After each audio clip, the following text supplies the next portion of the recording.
Are you the type of person who gets impatient in a lot of things? Then this verse is for you. Today's verse is Psalm chapter 27 verse 14, which says, "Wait on the Lord, be of good courage, and He shall strengthen thine heart. Wait, I say, on the Lord." Ug sa Bisaya nag-ingon, maghulat ka kang Hiyuba, magmalig-on ka, ug paisugon mo ang imong kasing-kasing. Oo, maghulat ka kang Hiyuba.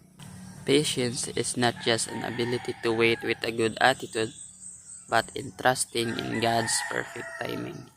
King David says, to wait on the Lord with courage. So meaning magmaisugon ta nga maghulat sa Ginoo ug malaumon nga moabot ra gyud ang atong mga ginaampo.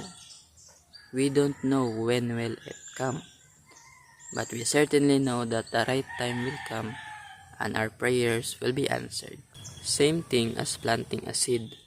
Only you can do is dig a hole, plant a seed, and cover with soil. You can't force it to grow.